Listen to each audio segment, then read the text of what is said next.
नमस्कार प्राइम समाचारमा स्वागत छ। म सुषमा श्रेष्ठ। म संगीता कटवाल। सुरु गरौँ अहिलेसम्मका प्रमुख समाचारबाट।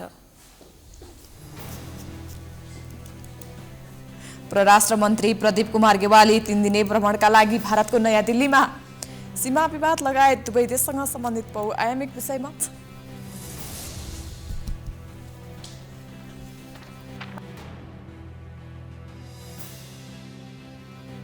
रौनक गरौँ योग डटेर कोभिड जाँच हटेर भन्ने नाराका साथ योग दिवस सम्पन्न।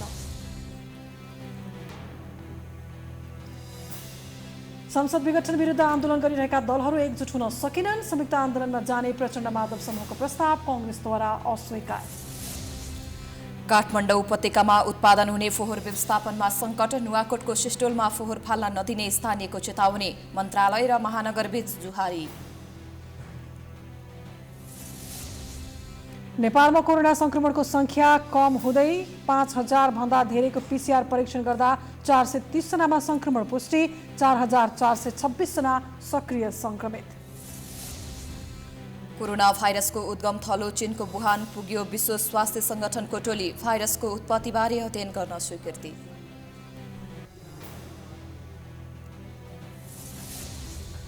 र अन्तर्राष्ट्रिय भर्चुअल पुम्से तथा हाई किक स्पिड ताइक्वान्डो च्याम्पियनसिपमा तेस्रो साता हुने 60 विधामा पुम्से र 30 विधामा हाई स्पिड किकको प्रतिस्पर्धाको तयारी। अब समाचार विस्तारमा। परराष्ट्र मन्त्री प्रदीप कुमार गेवाली 3 दिने भ्रमणका लागि भारतको नयाँ दिल्ली प्रस्थान गरेका छन्।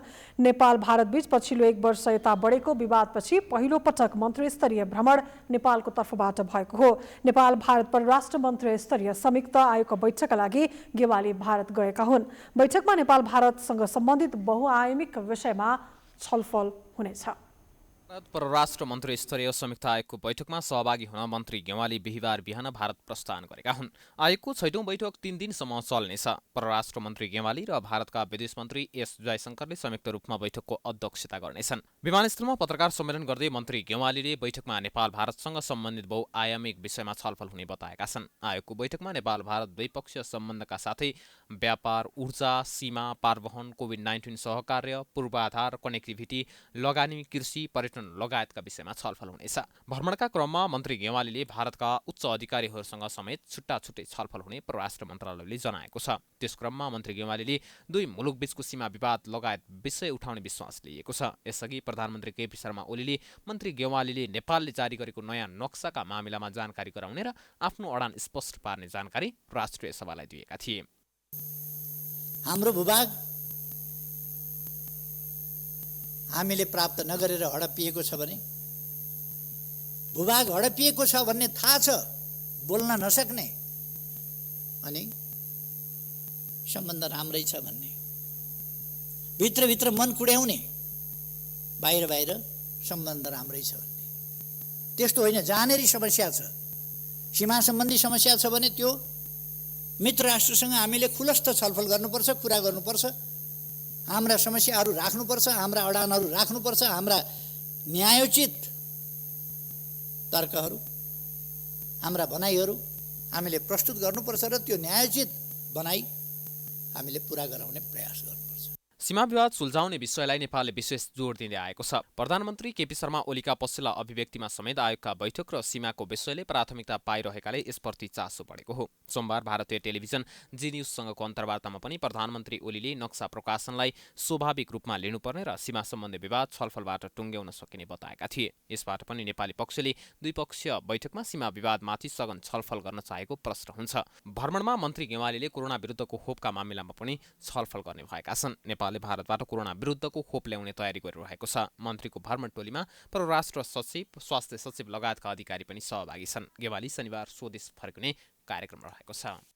दर्शकवृन्द, परराष्ट्र मन्त्री प्रदीप गेवाली 3 दिने भ्रमणको लागि भारतको नयाँ दिल्ली प्रस्थान गर्नुभएको छ। विशेष गरी नेपाल भारतबीच पछिल्लो 1 वर्षभित्र जुन किसिमका विवादहरू छन्, ती विवाद पश्चात पहिलो पटक यसरी भ्रमण हुन लागेको हो। मन्त्री स्तरीय भ्रमण र नेपाल भारत परराष्ट्र मन्त्री स्तरीय संयुक्त आयोगको बैठकका लागि गेवाली भारत जानुभएको हो र बैठकमा विशेष गरी पछिल्लो समय नेपाल र भारतबीच जसरी सीमा विवादलाई लिएर पनि धेरै कुराहरू भए, सँगसँगै अहिले पछिल्लो समय कोरोना महामारी पश्चात नेपालमा खोप ल्याउने तयारी विषयमा पनि छलफल हुने, समग्र रूपमा बहुआयामिक विषयमा कुराकानी गरिने भनेर जानकारी पाएका छौँ। परराष्ट्र मन्त्री प्रदीप गेवालीसँगै वरिष्ठ पत्रकार ऋषि धमला पनि यति बेला भारतको नयाँ दिल्लीमा नै हुनुहुन्छ।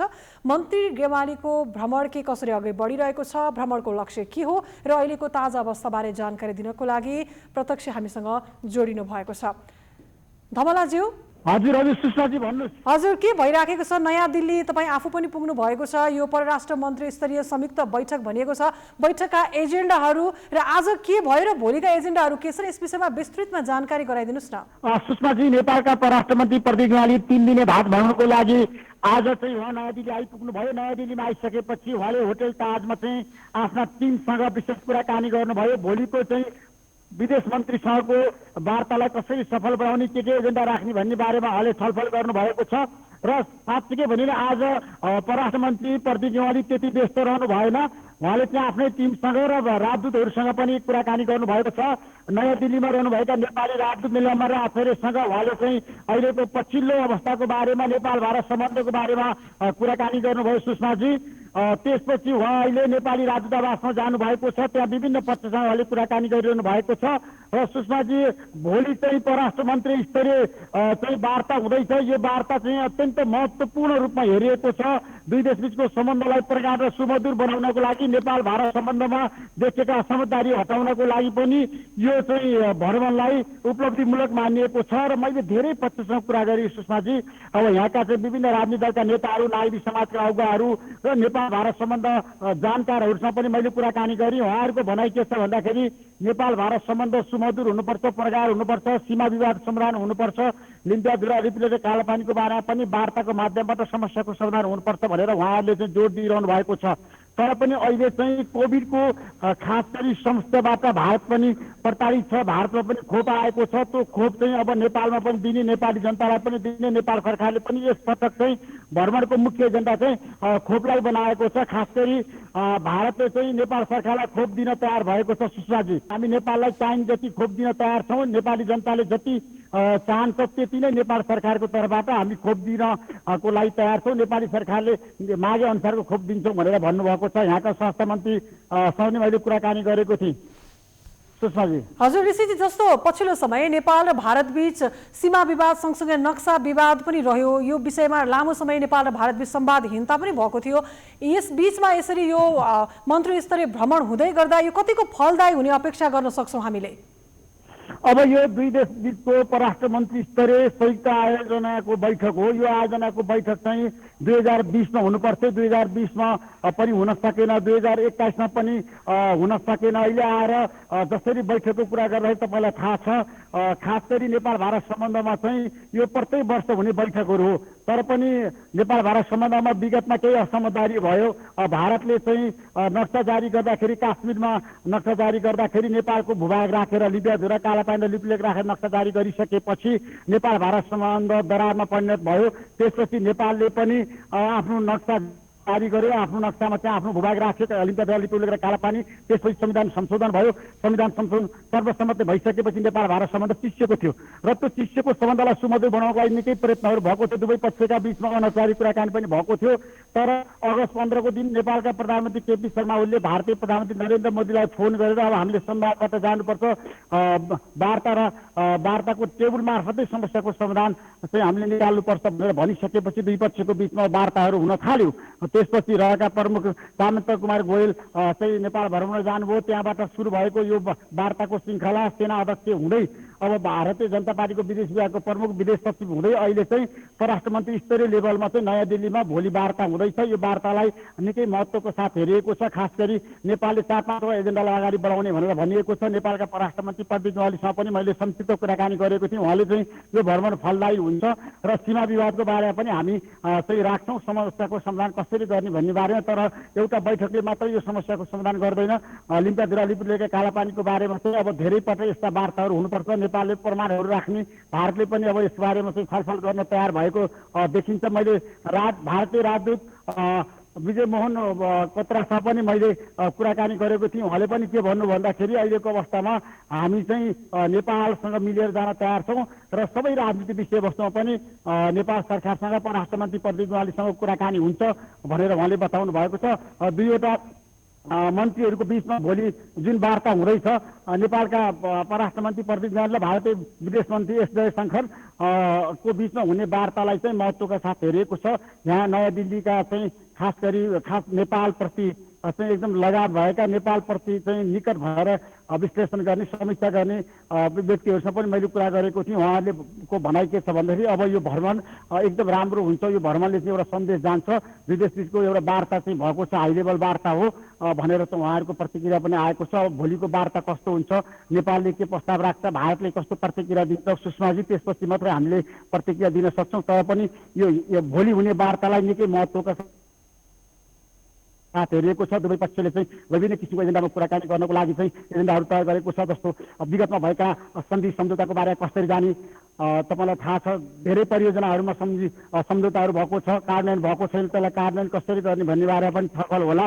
त्यसपछि अर्को महत्त्वपूर्ण पाटो चाहिँ के छ भन्दाखेरि अब कोभिडको बारेमा चाहिँ अब एउटा सम्झौता गर्ने, नेपाललाई चाहिने जति चाहिँ खोपहरू पनि भारतले उपलब्ध गराउने भन्ने बारेमा पनि भोलि चाहिँ विशेष रूपमा चाहिँ सहमति हुन सक्ने जानकारहरूले हामीलाई सूचना दिएका छन्। दुवै पक्षकोसँग हामीले कुराकानी गर्दाखेरि अब नेपाल भारत सम्बन्धमा देखिएका तिक्तताहरू बिस्तारै हट्दै जान्छ, असमझदारीहरू बिस्तारै हट्दै जान्छ। अब समझदारीका साथ जानको लागि दुवै पक्ष तयार भएको र नेपालका प्रधानमन्त्री केपी शर्मा ओली र भारतीय प्रधानमन्त्री नरेन्द्र मोदीको बिचमा पनि अब केही समयपछि वार्ताहरू हुने र नेपालका प्रधानमन्त्री केपी शर्मा ओलीलाई पनि भारतले निम्ता दिने सम्भावना पनि बढेर गएको छ। नयाँ दिल्लीका सूत्रहरूले मलाई जानकारी दिए अनुसार त्यसपछि मैले धेरै पक्षसँग यहाँ कुराकानी गरेँ। खास गरी उनीहरूले फोकस केमा गर्न चाहेका छन् भने विगतमा भएका समझदारीहरूलाई कार्यान्वयन गर्ने, सम्झौताहरूलाई कार्यान्वयन गर्ने, प्रभावकारी रूपमा अगाडि बढाउने, राष्ट्रिय गौरवको परियोजनामा पनि भारतले चाहिँ चासो दिएको छ, त्यतातिर पनि लगानीहरू अभिवृद्धि गर्ने र अब जलस्रोतको बारेमा, सीमा विवादको बारेमा, ऊर्जाको बारेमा लगायत सबै विषयवस्तुमा छलफल गर्ने, उद्योग वाणिज्यको क्षेत्रमा पनि अब कसरी मिलेर जान सकिन्छ भन्ने बारेमा पनि छलफल गर्ने, भारतसँग नेपालको धेरै व्यापार घाटा छ त्यसलाई कसरी कम गर्न सकिन्छ भन्ने बारेमा पनि छलफल गर्ने भनेर दुवै पक्षले हामीलाई जानकारी दिएका छन्। र अहिलेको अवस्थामा चाहिँ दीर्घकालीन रूपमा सीमा विवाद कसरी समाधान गर्ने भन्ने बारेमा दुवै पक्ष तनाखु भएको, गम्भीर भएको पनि देखिन्छ र नेपाल भारत सम्बन्ध चाहिँ अब अहिलेको अवस्थामा समझदारीका साथ, सहकार्यका साथ जानुपर्छ, दुवै राष्ट्र मिलेर जानुपर्छ। नेपालको उन्नति र प्रगति भारतको पनि चाहना छ र नेपालले पनि भारतसँग राम्रो सम्बन्ध राखेर जानुपर्छ। अब भारतसँग मिलेर जानुको विकल्प छैन। नेपालको परराष्ट्र नीति सन्तुलित हुनुपर्छ। अब नेपालले चाहिँ दुई छिमेकी विशाल मित्र राष्ट्रहरूसँगको सहकार्यलाई, मित्रतालाई अगाडि बढाउनुपर्छ भन्ने बारे नयाँ दिल्लीमा पनि छलफल भएको छ। सुषमाजी हजुर, ऋषिजी जस्तो यो पछिल्लो समय भनौँ न नेपालको जब संसद विघटन भयो, संसद विघटन पश्चात भारतले पनि यसलाई निकै चासोको साथ हेरेको अवस्था हो। यस्तोमा अहिलेको परिप्रेक्ष्यमा हेर्ने हो भने नेपालको अहिलेको सरकारलाई काम चलाउ सरकार भनेर पनि एक हिसाबले मूल्याङ्कन गरिरहेको परिस्थितिमा काम चलाउ सरकारभित्रको एकजना मन्त्रीको यो भ्रमणलाई भारतले कसरी लिएको होला, यो परिस्थितिको बारेमा अलिकति बताइदिनुहोस् न। मैले चाहिँ नयाँ दिल्लीमा बसेर नेपालको बारेमा राम्रोसँग अध्ययन गर्ने विश्लेषकहरूसँग, जानकारहरूसँग पनि कुराकानी गरेको थिएँ। उहाँहरूको भनाइ के छ भन्दाखेरि अहिलेको अवस्थामा अब नेपालले चाहिँ जुन किसिमको बाटो तय गरेको छ, प्रधानमन्त्री केपी शर्मा ओलीले जसरी संसद विघटन गरेर निर्वाचनमा जानुभयो त्यो त उहाँको व्यक्तिगत कुरा हो, उहाँको चाहिँ नेपाल सरकारको कुरा हो। त्यसैले गर्दाखेरि नेपाल सरकारको कुरामा अब भारतले हस्तक्षेप गर्ने सम्भावना मैले कमै देखेको छु। भारतको चाहना के छ भन्दाखेरि बेलैमा निर्वाचन होस् र निर्वाचनबाट नै देशमा चाहिँ विकासको यात्रा अगाडि बढोस्, राजनीतिक घटनाक्रमहरू चाहिँ अगाडि बढोस् भन्ने पक्षमा छ। र भारत चाहिँ खास गरी किन तनाखो छ भन्दाखेरि नेपालको राजनीतिक घटनाक्रमले अर्को पाटो अथवा अर्को रूप नलियोस्।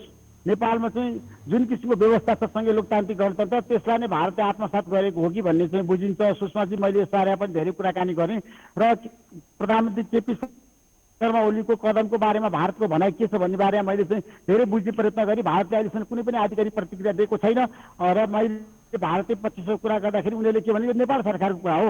नेपाल सरकारले चुनाव घोषणा गरिसक्यो, प्रधानमन्त्री केपी शर्मा ओलीले अब संसद विघटन गरिसकेपछि यसमा हामीले प्रतिक्रिया दिने कुरा हुँदैन, त्यो नेपाल सरकारले गरेको कुरा, नेपालको आन्तरिक मामलामा हामी यस बारेमा हात हाल्दैनौँ भन्ने भारतीय पक्षको भनाइ छ। र मैले चाहिँ भारतीय पक्षहरूसँग पनि संसद पुनर्स्थापना कि निर्वाचन तपाईँहरू कता हुनुहुन्छ भनेर सोद्धाखेरि भारतले के भन्यो भने त्यो नेपालले जे भन्छ, नेपालले जे गर्छ त नेपालको दलहरूले जे गर्छ, नेपाल सरकारले जे गर्छ त्यसमा हाम्रो सहमति छ, हामी त्यसमा विरोध गर्न चाहदैनौँ। हामी चाहिँ निकट भएर हेरिरहेका छौँ। नेपालको पछिल्लो राजनीतिक घटनाक्रममा हामी पनि जानकार छौँ, हामीले पनि हेरिरहेका छौँ, हामी पनि बुझिरहेका छौँ र हामी पनि पर्खर हेरेको नीतिमा छौँ भनेर उनीहरूले प्रतिक्रिया दिएका छन्। सुषमाजी, मैले यसबारेमा पनि धेरै कुरा कोट्याउन खोजेँ, तर यसपटक चाहिँ परराष्ट्र मन्त्री प्रदीप ग्वाली र भारतीय विदेश मन्त्री एस जयशङ्करको बिचमा हुने वार्ता चाहिँ राजनीतिक विषयवस्तुमा पनि केन्द्रित हुनेछ। नेपालको पछिल्लो राजनीतिक घटनाक्रमको बारेमा, सीमा विवादको बारेमा पनि बढी छलफल हुने मलाई राजदूतले नीलाम्बर आचार्यले पनि जानकारी दिनुभएको छ र विनय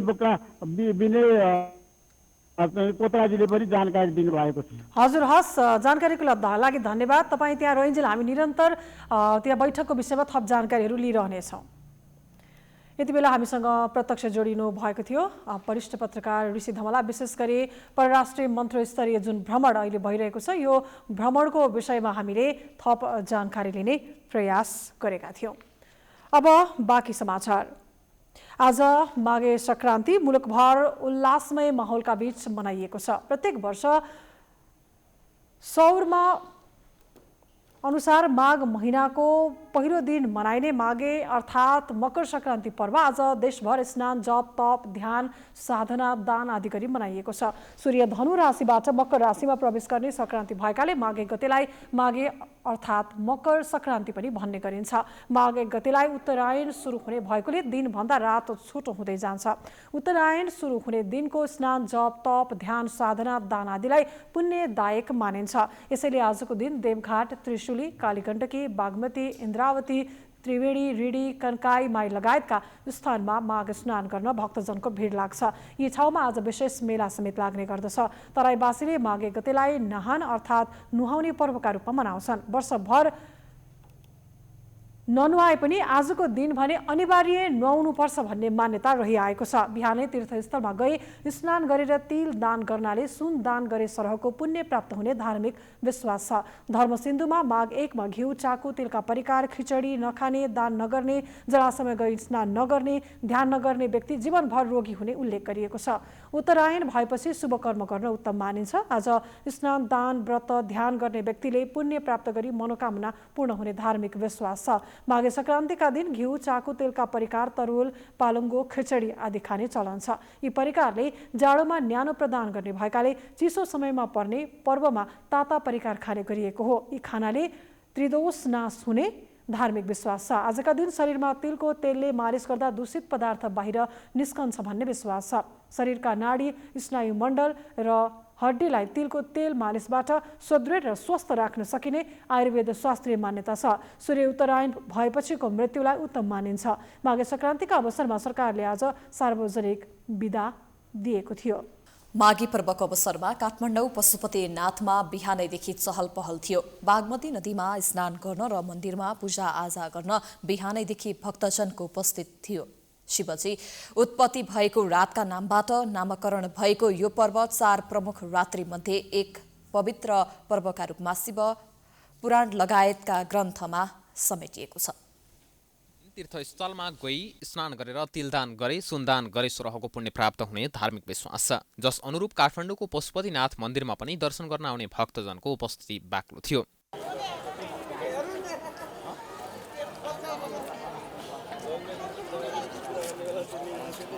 माघीको दिन देवघाट, बागमती लगायत त्रिशुली, कालीगण्डकी, इन्द्रावती, त्रिवेणी, रेणी लगायतका नदीहरूमा भक्तजनले माघ स्नान गर्ने गर्छन्। भक्तजनहरू सभा सुग्घर भई बिहानै तीर्थस्थलमा गई तिलदान गरी पूजा पाठ गर्ने चलन छ। बाहुनलाई त्यो के भन्छ नि, मासु चामल दिएर खिचडी दिने अनि दान दक्षिणा गर्ने। हजुर, यो महिना राम्रो हुन्छ भनेर आस्था भनेको अब यो धर्मात्मक महिना भन्छ होइन। त्यही भएर अब चोखो खाने, यो महिनामा नुहाउने, चोखो खाने, स्वस्थानीसम्म। माघे सङ्क्रान्तिका दिन घिउ, चाकु, तिलका परिकार, तरुल, पालुङ्गो, खिचडी आदि खाने चलन छ। यी परिकारले जाडोमा न्यानो प्रदान गर्ने भएकाले चिसो समयमा पर्ने पर्वमा ताता परिकार खाने गरिन्छ। यी खानाले त्रिदोष नाश हुने धार्मिक विश्वास छ। माघ महिनामा माघ महात्म्यको पनि ठूलो महत्त्व रहेको धर्मशास्त्रविदहरू बताउँछन्। आज मकर सङ्क्रान्ति नआएपछि चाहिँ होइन वैकुण्ठमा बास हुन्छ भन्ने त्यो परम्परा छ। अब मकर सङ्क्रान्तिमा के अरे चाकु खाने, तिलको लड्डु खाने, तिलक लगाउने यो सम्पूर्ण कार्यहरू गरिन्छ।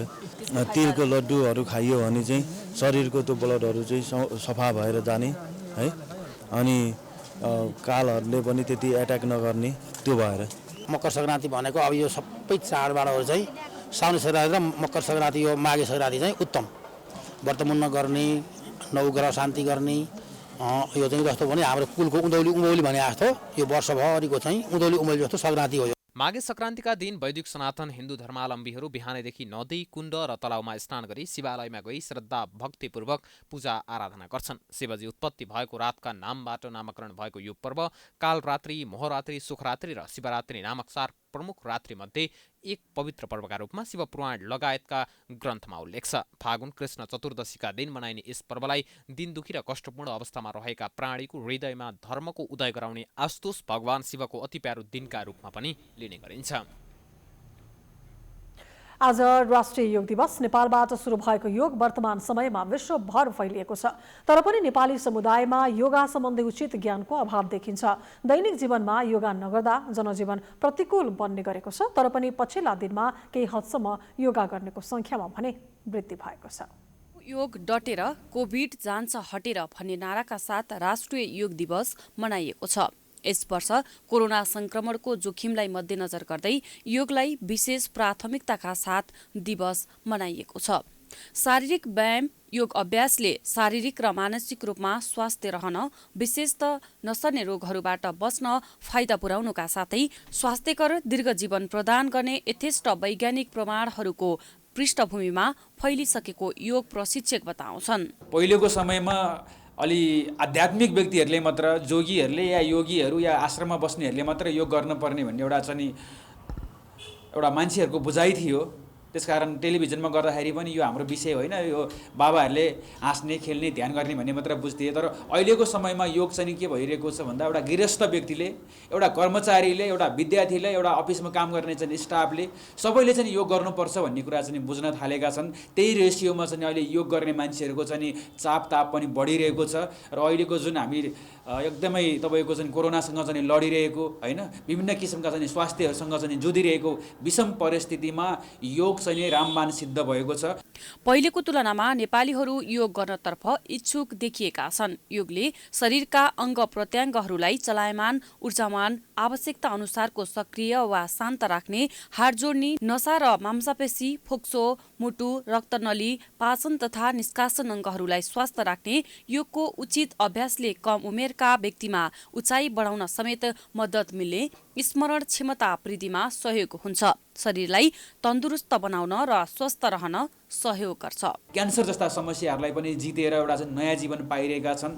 र अहिले त एउटा नयाँ रिसर्चले चाहिँ के भनेको छ भन्दाखेरि अधिकांश मान्छे जो नियमित योग गर्नुहुन्छ उहाँलाई त कोभिड लागेकै छैन भनेर पनि पुष्टि गरेको छ। त्यसकारण योगमा जुन हाम्रो प्राणायाम, ध्यान, योगका आसनहरू छन् त्यसले चाहिँ के गर्छ भन्दाखेरि हामीलाई भित्रैबाट मजबुत हाम्रो चाहिँ रोग प्रतिरोधक क्षमता, जुन बाहिरका भाइरसहरूसँग लड्ने क्षमतालाई यसलाई उच्च राख्छ, किनकि योग गर्ने मान्छेको चाहिँ मेन्टालिटी पनि एकदमै सही हुन्छ। अन्तर्राष्ट्रिय योग दिवस हरेक जुलाई 21मा मनाउँदै आए पनि नेपाल सरकारले 2072 सालदेखि माघ 1 गतेलाई राष्ट्रिय योग दिवसका रूपमा मनाउन थालेको हो।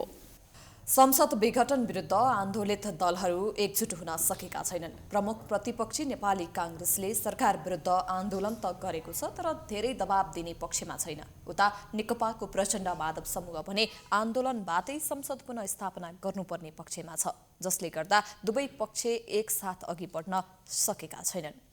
दाहाल नेपाल समूहका अध्यक्ष द्वय पुष्पकमल दाहाल र माधव कुमार नेपालले प्रतिनिधि सभा पुनर्स्थापित हुँदा र नहुँदा आइपर्ने जुनसुकै परिस्थितिका लागि पनि सहकार्य गर्न कांग्रेस सभापति शेरबहादुर देउवासँग प्रस्ताव गरेका छन्। दाहाल नेपालले प्रतिनिधि सभा पुनर्स्थापनाका लागि संयुक्त सङ्घर्ष गर्ने र पुनर्स्थापित भएको अवस्थामा देउवा नै प्रधानमन्त्री बन्न सक्ने सम्मको प्रस्ताव गरेको बुझिएको छ। भेटमा दाहाल र नेपालले देउवालाई संयुक्त सङ्घर्षदेखि सत्ता सहकार्यसम्मको प्रस्ताव गरेका हुन्। देउवाले दाहाल नेपालको प्रस्ताव पार्टीको बैठकमा राख्ने र त्यहाँबाट आएको निचोडपछि फेरि छलफल गर्ने बताएका छन्। तर देउवाले प्रधानमन्त्री केपी शर्मा ओलीले प्रतिनिधि सभा विघटन गरेर असंवैधानिक काम गरेको भए पनि चुनावमा जानु लोकतान्त्रिक विधि भएको बताएका छन्। त्यसपछि दाहालले प्रतिनिधि सभा विघटनको कदमलाई असंवैधानिक भनेर सडकमा जाँदा र सडकबाटै चुनावको वकालत गर्दा लोकतन्त्र नै धरापमा परेको भनाइराखेका थिए। दाहाल र नेपालले ओलीको असंवैधानिक कदमको साझेदार बन्नुभन्दा बरु जस्तोसुकै परिस्थितिमा पनि आफूहरूसँग सहकार्य गर्न देउवालाई आग्रह गरेका थिए। यसअघि नेकपा एक्लैसँग सरकार बनाउन पुग्ने बहुमत भए पनि अब पार्टी विभाजन भएपछि सरकार बनाउन काङ्ग्रेसको साथ नभई हुन्न। प्रतिनिधि सभा पुनर्स्थापित भए पनि देउवा दुवै पक्षको तानातानमा पर्ने निश्चित छ। त्यसैले विवाद नेकपाको भए पनि शक्ति सन्तुलनको केन्द्रमा देउवा छन्। छलफलका क्रममा देउवाले अहिलेसम्म नेकपा नफुटेकाले प्रतिनिधि सभा पुनर्स्थापित भएसँगै एक हुने सम्भावना रहेको बताएका थिए। देउवाले तपाईहरूले पहिले पनि धोका दिनुभएकै हो भनी जवाफ दिएका थिए। प्रचण्ड माधव समूहले भने काङ्ग्रेस ओलीसँग मिल्ने हो कि भनेर सशङ्कित भएको छ। काङ्ग्रेसले जुन समूहलाई साथ दियो त्यही समूह बलियो बन्ने अवस्था छ। कामचलाउ प्रधानमन्त्री ओली र सभापति देउवाका बीचमा गत मङ्सिर 30 गते संवैधानिक परिषद सम्बन्धी अध्यादेश ल्याएताका सबै राजनीतिक घटनाक्रममा संवाद र सहमति भएको थियो। प्रधानमन्त्री ओली स्वयंले पार्टी एक हुँदाको अन्तिम अर्थात् पुस 1 गतेको स्थायी कमिटी बैठकमा देउवाकै सहमतिमा अध्यादेश ल्याएको बताएका थिए। पछि त्यसको पुष्टि संवैधानिक आयोगहरूमा देउवाको सिफारिसका मान्छेहरूको नियुक्तिसँगै भयो। सडकमा रहेको काङ्ग्रेस नै दुई कित्तामा हुँदा कार्यकर्ता अलमलमा परेका छन् भने आन्दोलनरत दाहाल नेपाल समूहले प्रस्ताव गरेको संयुक्त आन्दोलन पनि हुन सकिरहेको छैन। नेकपा प्रचण्ड नेपाल पक्षका अध्यक्ष माधव कुमार नेपालले प्रधानमन्त्री ओलीको तानाशाही प्रवृत्तिमाथि सिङ्गो मुलुक पिल्सिरहेको बताएका छन्। बिहिबार नेपाल बुद्धिजीवी संगठनले काठमाडौँमा गरेको कार्यक्रममा नेपालले ओलीले भनेको कुरा नमान्नु नै आफूहरूको अपराध जस्तो भएको भन्दै यही तानाशाही प्रवृत्तिमाथि सिङ्गो मुलुक पिल्सिरहेको बताएका छन्। ओली बदलाको भावनाबाट अघि बढ्ने र अलोकतान्त्रिक चरित्र भएको उनले बताए। संवैधानिक कु गरेका भएका बेला चुनावको अर्थ नभएको भन्दै नेपालले वैशाखमा चुनाव पनि नहुने दावी गरे। नेकपा केन्द्रीय कमिटी बैठकले ओलीलाई बहुमतले हटाइसकेको भन्दै नेपालले ओलीका संवैधानिक कदमको विरोध गर्नुपर्ने बताए। संविधानको कुनै धारामा प्रतिनिधि सभा विघटन गर्ने व्यवस्था नै नरहेको र हुँदै नभएको धारा राखेर विघटन गरिएको आरोप उनको छ। उनले अदालतले ओलीको कदम सच्याउने विश्वास व्यक्त गरेका छन्।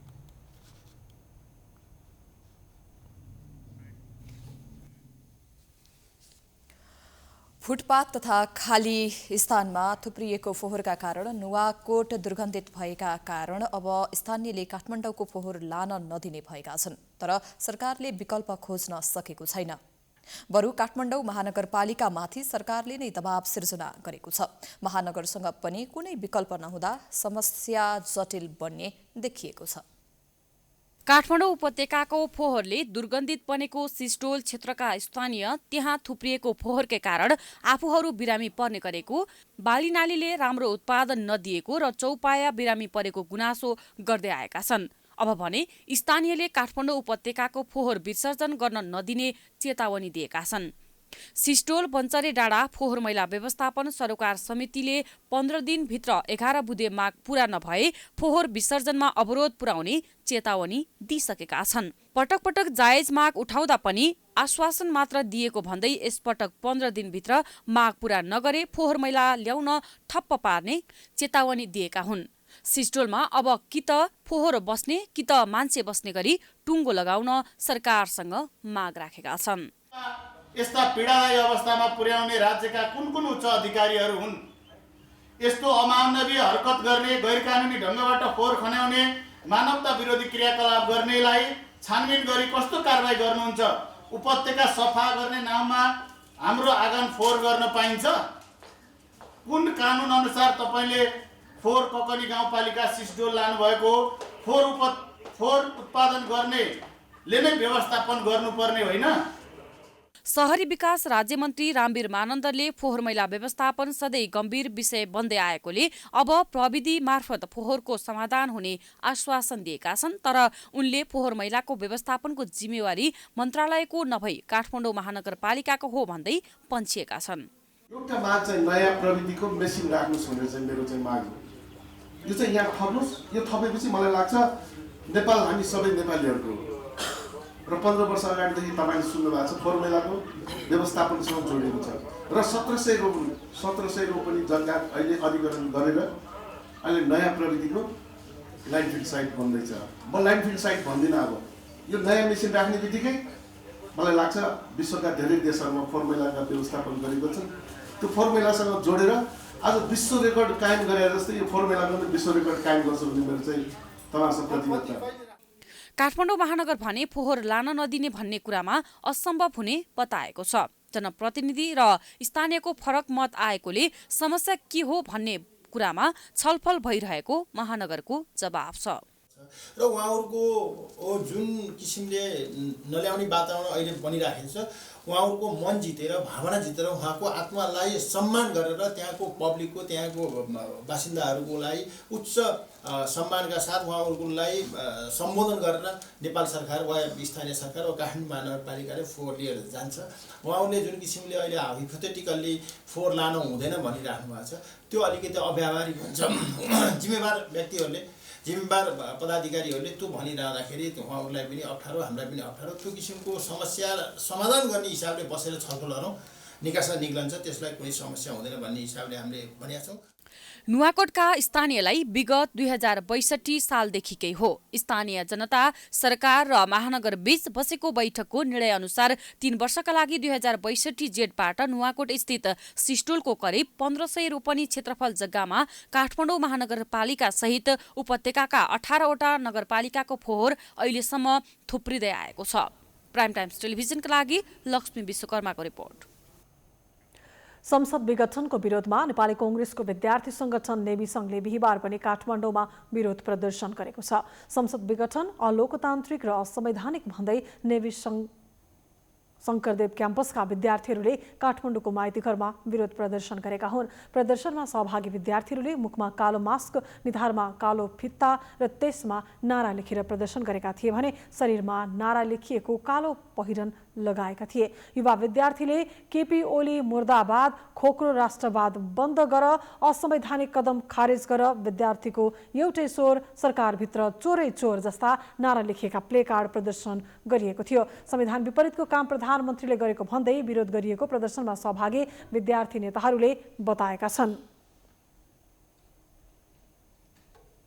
जुन बेलासम्म सेटिङमा चल्यो, जुन बेलासम्म भ्रष्टाचार पनि सेटिङमा चलाउन सके, जुन बेलासम्म लेनदेन पनि सेटिङमा चलाउन सक्यो, जुन बेलासम्म कालो कोठामा नेपाली नागरिकलाई जोकर बनाएर आफ्नो नाफा, आफ्नो भ्रष्टाचारको लेनदेन चल्यो, त्यो बेलासम्म भ्रष्टाचारको लेनदेनमा चलेका र लेनदेन नमिलेर अहिले फुटेका माकुने र प्रचण्डहरूलाई पनि गणतन्त्र र संहिताको माया छैन, जुन नेपाली कांग्रेस र नेपाल विद्यार्थी संघलाई छ। हामी चेतावनी दिन चाहन्छौँ, खबरदारी गर्न चाहन्छौँ। यो असंवैधानिक कदम हाम्रो न्यायालयप्रतिको भरोसा छ। लोकतन्त्रमा शक्ति पृथ्वीकरणको सिद्धान्त हुन्छ, न्यायालय छुट्टै हुन्छ, व्यवस्थाकीय छुट्टै उसका अधिकारहरू हुन्छन्, सीमाहरू हुन्छन्, त्यस्तै कार्यपालिकाको सीमाहरू हुन्छ। आज अदालत कतै कार्यपालिकाको छाया त बन्दैन भन्ने हामीलाई शङ्का उब्जिएको छ, तसर्थ हामीले खबरदारी गर्न यहाँ उपस्थित भएका छौँ। उनीहरूले अहिलेको कदम अधिनायकवाद र प्रतिगामी भएको भन्दै विरोधका कार्यक्रमलाई निरन्तरता दिने जनाएका छन्। नेपालमा कोरोना संक्रमणको संख्या कम हुँदै गएको छ। बिहिबार 5000 भन्दा धेरैको पीसीआर परीक्षण हुँदा काठमाडौँ उपत्यकामा 246 जना सहित 423 जनाको संक्रमण पुष्टि भएको छ। कोरोना संक्रमित मध्ये 97.6% निको भएका छन् भने 0.73% को मृत्यु भएको छ। अहिले 4426 जना सक्रिय संक्रमित रहेका छन्। संक्रमणको संख्या दिन प्रतिदिन घट्दै गएको छ। अन्य देशमा कोरोना संक्रमणको दोस्रो लहरले संक्रमण बढिरहेको अवस्थामा नेपालमा भने पीसीआर परीक्षणमा कमी आएकै कारण संक्रमित कम पहिचान भएका हुन्। पछिल्लो 24 घण्टामा 5032 जनाको पीसीआर परीक्षण गरिएकोमा 403 जनामा कोरोना संक्रमण देखिएको छ। संक्रमित मध्ये काठमाडौँ उपत्यकामा 110 जना महिला र 120 जना पुरुष गरी 246 जनामा कोरोना भाइरस संक्रमण पुष्टि भएको छ। यो सँगै नेपालमा 93176 जना महिला अर्थात् 34.96% महिला र 1,73,370 जना पुरुष अर्थात् 65.04% पुरुष गरी हालसम्म 2,66,546 जनालाई संक्रमण पुष्टि भइसकेको छ। हालसम्म संक्रमण पुष्टि हुने महिलामा भन्दा पुरुषमा बढी देखिएको छ। हाल देशभर सक्रिय संक्रमितको संख्या 4,426 रहेको छ। पछिल्लो 24 घण्टामा कोरोना मुक्त भई डिस्चार्ज हुनेको संख्या 405 रहेको छ। हालसम्म डिस्चार्ज हुनेको संख्या 2,60,177 पुगेको छ। संक्रमित मध्ये 97.6% निको भएका छन्। त्यसैगरी पछिल्लो 24 घण्टामा 6 जना कोरोना संक्रमितको मृत्यु भएको छ। हालसम्म कोरोना संक्रमित मृतकको संख्या 1,943 पुगेको छ। यो कुल संक्रमितको 0.73% हो। शुक्रबार देशभर 4,426 जना सक्रिय संक्रमित रहेका छन्। उनीहरूमध्ये 1,124 जना होम आइसोलेसन र बाँकी संस्थागत आइसोलेसनमा उपचाररत रहेको मन्त्रालयले जनाएको छ। उपचारमा रहेका मध्ये 152 जना आइसियु र 33 जना भेन्टिलेटरमा उपचाररत रहेका छन्। अहिले क्वारेन्टिनमा 231 जना रहेका छन्। हाल काठमाडौँमा मात्रै 500 भन्दा बढी सक्रिय संक्रमित रहेका छन्। कालीकोट, रुकुम पश्चिम, मुगु र बाजुरामा कोरोना संक्रमित छैनन्। हालसम्म 20,02,041 जनाको PCR परीक्षण सम्पन्न भएको छ। कोरोना भाइरसका कारण आयातमा भएको कटौतीका कारण चालु आर्थिक वर्षको सुरुदेखि नाफामा रहेको मुलुकको चालु खाता मङ्सिरसम्म आइपुग्दा पुनः घाटामा जान थालेको छ। एकातर्फ सरकारी नाफा घाटामा गएको छ भने अर्कोतर्फ विदेशी लगानीमा समेत यस अवधिमा भारी मात्रामा गिरावट आएको छ। का कारण यस वर्ष वैदेशिक लगानी 1/3 घटेर 4.5 अर्ब रुपियाँमा सीमित हुन पुगेको छ। चालु आर्थिक वर्षको पहिलो 5 महिना मङ्सिरसम्म कुल वैदेशिक लगानी गत आर्थिक वर्षको सोही अवधिको भन्दा 2 अर्ब 7 करोड रुपियाँले घटेको राष्ट्र बैंकले सार्वजनिक गरेको तथ्याङ्कबाट पुष्टि भएको छ। विश्वलाई कोरोनाले आक्रान्त पारेकाले त्यसको असर वैदेशिक लगानीमा देखिएको अर्थ मन्त्रालयको दाबी रहेको छ। गत आर्थिक वर्षको मङ्सिरसम्म 6 अर्ब 57 करोड रुपियाँ रहेको वैदेशिक लगानी यस वर्षको सो अवधिसम्म 4.5 अर्बमा सीमित भएको हो। सो अवधिमा विदेशबाट हुने पुँजीगत ट्रान्सफर 16% घटेर 4 अर्ब 75 करोड कायम रहेको छ। यो वर्ष मङ्सिरसम्ममा 4 खर्ब 16 अर्ब 71 करोड रेमिटेन्स भित्रिएको छ, जुन अघिल्लो वर्षको तुलनामा 10.9% बढिरहन गएको छ। रेमिटेन्स बढेसँगै देशमा वैदेशिक मुद्राको सञ्चिति 14 खर्ब 74 अर्ब रुपियाँ बराबरको विदेशी मुद्राको सञ्चिति पनि बढेको छ। अमेरिकी डलरमा सो सञ्चिति बढेर 12 अर्ब 54 करोड डलर पुगेको छ। एकातर्फ कोरोनाको कारण देशको अर्थतन्त्र नाजुक रहेको पूर्व अर्थ सचिव डाक्टर शान्तराज सुवेदीले बताएका छन्। उनले देशको अर्थतन्त्र केही लयमा आउन लाग्दै गर्दा सरकारले संसद विघटन गरेर चुनावको घोषणा गरेपछि अहिले जुन रूपमा विकास हुनुपर्ने थियो त्यसमा अवरोध पुगेको बताए। अर्थतन्त्र नाजुक छ भन्ने कुरो त तथ्याङ्कले नै देखाउँछन्। विश्व परिस्थितिले पनि देखायो विश्व अर्थतन्त्र नै नाजुक छ, हाम्रो पनि कमजोर छ र अहिले जुन अर्थतन्त्रमा केही सकारात्मक सङ्केतहरू देखिएका थिए, सकारात्मक लयहरू अगाडि बढेका थिए। अब सरकारले बजेट खर्च गर्ने कार्यक्रमहरू उचित रूपमा लिएर बजेटका कार्यक्रमहरूलाई प्रभावकारी गर्न सक्यो, समयमा खोप ल्याएर जनतालाई लगाउन सक्यो र सम्पूर्ण वातावरण सहज हुँदै गयो भने अर्थतन्त्र एउटा लयमा आउन सक्थ्यो। अब त्यो कतै सङ्केत देखिएको थियो। त्यस्तो अवस्थामा यो राजनैतिक परिवर्तनले अथवा भनौँ न यो चुनावको घोषणाले गर्दा अलिकति अवरोध सिर्जना गर्यो भन्ने जस्तो लाग्छ मलाई। चालु आर्थिक वर्षको 5 महिनामा नेपालले 50 अर्ब 6 करोडको वस्तु निर्यात गरेको छ। यो अघिल्लो वर्षको यही अवधिका तुलनामा 5.1%ले बढिरहेको छ। यही अवधिमा विदेशबाट 5 खर्ब 25 अर्ब 50 करोड रुपियाँको वस्तु आयात भएको छ। यो अघिल्लो वर्षको यही अवधिको तुलनामा 9.6% कमी हो। यसैबीच बजारमा उपभोग्य वस्तुको मूल्य अचाकले बढिरहेको अवस्थामा नेपाल राष्ट्र बैंकले भने मङ्सिरमा मूल्य वृद्धि 2.93%मा सीमित रहेको जनाएको छ। यो अघिल्लो वर्षको यही अवधिमा 6.55% रहेको थियो। नेपाल राष्ट्र बैंकका प्रवक्ता डाक्टर गुणाकर भट्टले पहिलेको तथ्याङ्क अनुसार मूल्यवृद्धिमा केही कमी भएको बताएका छन्। प्रवक्ता भट्टले अहिले बैंकहरूमा अत्याधिक मात्रामा रकम जम्मा भएकाले लगानी योग्य क्षेत्रमा लगानी वृद्धि गर्न समेत कुनै कठिन नभएको समेत बताएका छन्। यसबाट देशको अर्थतन्त्रको विकासमा टेवा पुग्ने उनको भनाइ छ। मूल्यवृद्धि तुलनात्मक रूपमा केही नियन्त्रणमा आएको अवस्था छ भने यी परिसूचकहरूले हामी चाँडै रिकभर हुन सक्छौँ र भोलि कोभिड सङ्क्रमण चाहिने अन्त्य भएसँगै हामीले आर्थिक वृद्धिलाई सहयोग पुर्याउने, आर्थिक क्रियाकलाप विस्तारमा चाहिने हामीले थप सहयोग पुर्याउने, वित्तीय साधन त्यतातिर प्रवाह गर्ने आधार प्रशस्त छ। अहिले पनि ब्याङ्किङ क्षेत्रसित पर्याप्त मात्रामा तरलता अथवा उनीहरूले लगानी योग्य साधन उपलब्ध भएको अवस्था छ। र यसले के सङ्केत गर्दछ भनेर भन्दा हामीलाई रिभाइभ हुन, हामीलाई रिकभर हुन त्यति धेरै अप्ठ्यारो छैन। चालु आर्थिक वर्षमा सरकारले 7% को आर्थिक वृद्धि हुने लक्ष्य लिइरहँदा विभिन्न आर्थिक सूचकाङ्कले भने लक्ष्य भेट्टाउन कठिन हुने संकेत गरेको छ। त्यसमाथि राजस्व सङ्कलन तथा बजेट खर्च समेत कमजोर हुँदा आर्थिक वृद्धि दरको लक्ष्यमा ठेस लाग्ने देखिएको छ। चालु आर्थिक वर्षको 6 महिना सकिँदासम्मको लक्ष्यको 38% मात्रै राजस्व सङ्कलन भएको छ। 10 खर्ब 11 अर्ब रुपियाँ राजस्व सङ्कलन गर्ने लक्ष्य राखिएकोमा 3 खर्ब 88 अर्ब रुपियाँ मात्र सङ्कलन भएको हो। राजस्व सङ्कलनमा मात्र होइन, बजेट खर्च पनि निकै कम भएको छ। हालसम्म 28% मात्रै बजेट खर्च भएको छ। प्राइम टाइम्स टेलिभिजनका लागि क्यामेरामा भास्कर भट्टाचार्यका साथ रोशन कार्की, काठमाडौँ। तराईका जिल्लामा मिल तथा आधुनिक मेसिनहरू सञ्चालनमा आएपछि जाँतो बनाएर जीविकोपार्जन गर्नेहरूको पेसा सङ्कटमा परेको छ।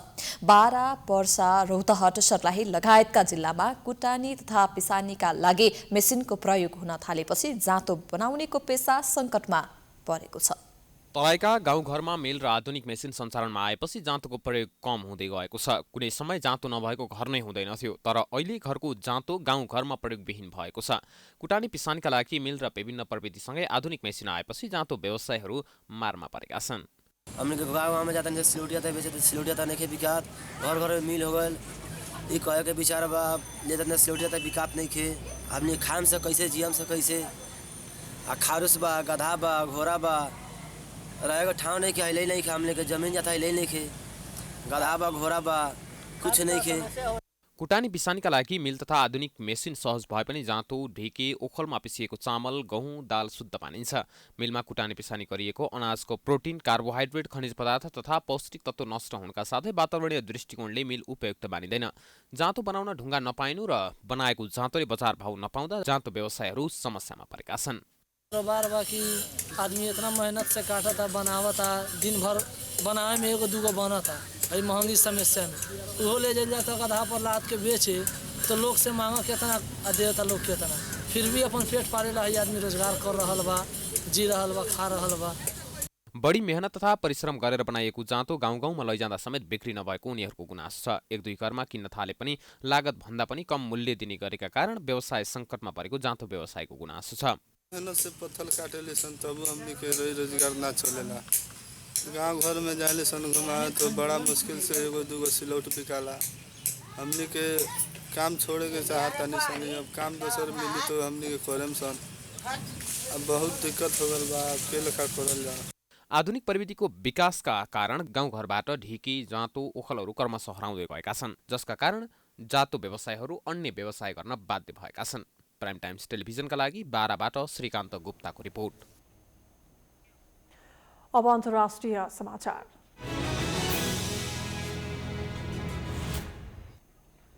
कोरोना भाइरसको उद्गम थलो वुहानमा विश्व स्वास्थ्य संगठन WHO को टोली पुगेको छ। कोरोना भाइरसको उत्पत्तिबारे अध्ययन गर्नका लागि WHO को टोली चीनको वुहान पुगेको हो। चीन र WHO बीच भएको लामो वार्तापछि अन्तर्राष्ट्रिय विज्ञहरूको टोलीले वुहान प्रवेशका लागि स्वीकृति पाएको हो। 10 वैज्ञानिकहरूको टोलीले अनुसन्धान संस्थाका अधिकारी, अस्पताल तथा सी फूड मार्केटका प्रतिनिधिसँग अन्तर्वार्ता गर्नेछन्। सन् 2019 को अन्त्यतिर चीनको वुहान सहरमा देखिएको कोरोना भाइरसको महामारी त्यसपछि विश्वभर फैलियो। उत्पत्तिको वास्तविकता थाहा पाउनका लागि अनुसन्धान टोली बिहिबार वुहान पुगेको हो।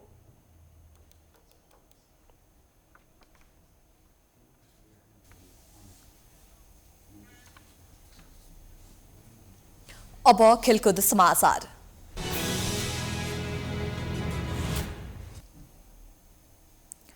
नेपालमा ओपन अन्तर्राष्ट्रिय भर्चुअल पोम्से तथा high kick spirit taekwondo championship माघ तेस्रो साताबाट आयोजना हुने भएको छ। कुल 6 रोजाङको आयोजनामा माघको 13 र 14 गते च्याम्पियनसिप हुने भएको हो। कुल 6 रोजाङले बिहिबार काठमाडौँमा पत्रकार सम्मेलन गर्दै आयोजना गर्दै उक्त च्याम्पियनसिपको बारेमा जानकारी गराएको थियो। च्याम्पियनसिप कोटेश्वर रोजाङमा सञ्चालन हुनेछ। उक्त च्याम्पियनसिपमा 60 विधाका पोम्से र 30 विधाका हाई स्पिड किकको प्रतिस्पर्धा हुने प्रतियोगिताका आयोजक समितिका सचिव अशोक खड्काले जानकारी दिए। हाई स्पिड किक नेपालमा पहिलो पटक प्रतिस्पर्धा हुन लागेको आयोजकले जनाएको छ। च्याम्पियनसिपमा 25 राष्ट्रका 103 खेलाडीले 2 विधामा प्रतिस्पर्धा गर्ने उनले बताए। 5, जुनियरमा 5, सिनियरमा 1, युवा 40 मा 1, युवा 50 मा 1, युवा 60 मा 1 र 60 वर्षभन्दा माथिमा 1 गरी जम्मा हाम्रो 60 वटा इभेन्ट्स पुम्सेमा रहेको छ भने हाई स्पिड किकमा पुरुष महिलाको क्याडेटमा 5, जुनियरमा 5 र सिनियरमा 5 गरी जम्मा 30 वटा स्पर्धा हाम्रो रहेको छ। च्याम्पियनसिपमा मोस्ट पपुलर खेलाडीले $150 अमेरिकी पुरस्कार प्राप्त गर्नेछन्। युट्युबमा सर्वाधिक हेरिएको खेलाडीको भिडियोको आधारमा मोस्ट पपुलर खेलाडी चयन हुनेछ। उत्कृष्ट महिला र पुरुष खेलाडीले $100 अमेरिकी पाउनेछन्। यस च्याम्पियनसिपको आयोजकमा कोटेश्वर टेकान्डो डोझाङ, शिवटाचार टेकान्डो डोझाङ, मुलपानी टेकान्डो डोझाङ, बाल Geetanjali school, morning glory school र काभ्रेस्थली टेकान्डो डोझाङ रहेका छन्।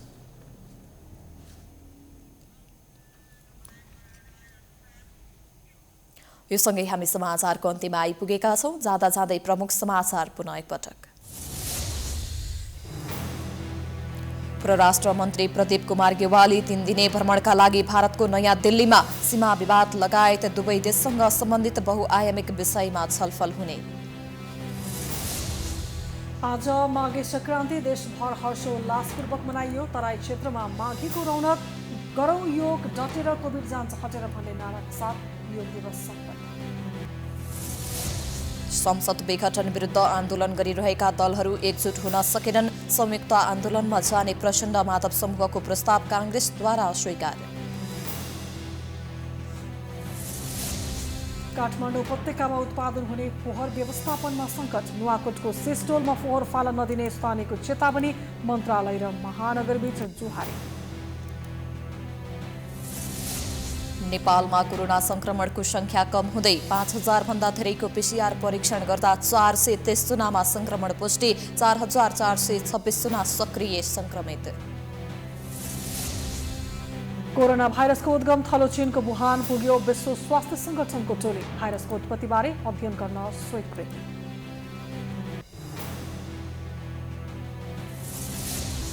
र अन्तर्राष्ट्रिय भर्चुअल पुम्से तथा high kick spirit taekwondo championship माघ तेस्रो साता हुने। 60 विधाका पुम्से र 30 विधाका हाई स्पिड किकको प्रतिस्पर्धाको तयारी। समाचार अहिलेलाई सकियो। हेर्दै रहनुहोला प्राइम टाइम्स टेलिभिजन। नमस्कार।